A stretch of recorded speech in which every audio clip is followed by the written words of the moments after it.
નમસ્કાર વાલી મિત્રો, શું આપ આપના બાળકની રોગપ્રતિકારક ક્ષમતા વધારવા માટે સતત પ્રયત્ન કરી રહ્યા છો? આયુર્વેદમાં તેનો એક સચોટ ઉપાય દર્શાવેલ છે, જે છે સુવર્ણપ્રાશન.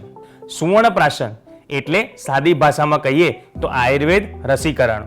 જાતકર્મ સંસ્કાર એટલે ગળથુથીમાં જે મધ, ઘી અને સુવર્ણની ભસ્મનું મિશ્રણ બાળકને ચટાડવામાં આવે છે એ જ છે સુવર્ણપ્રાશન, જે વૈદ્યકીય નિરીક્ષણમાં તૈયાર કરેલું હોય છે.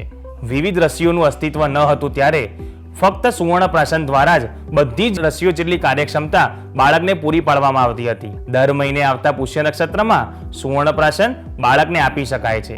બાળકને થોડા સમય માટે દરરોજ અથવા તો અઠવાડિયે એકવાર વૈદ્યકીય નિરીક્ષણમાં સુવર્ણપ્રાશન આપવું જોઈએ. સુવર્ણપ્રાશન જન્મથી લઈ 12 વર્ષ સુધીના બાળકોને આપી શકાય છે.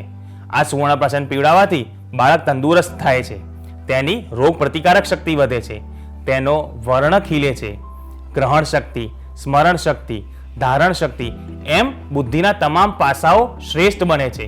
દરેક બાળકને આયુર્વેદ ડોક્ટરની સલાહ અનુસાર સુવર્ણપ્રાશન આપવું જ જોઈએ. ધન્યવાદ.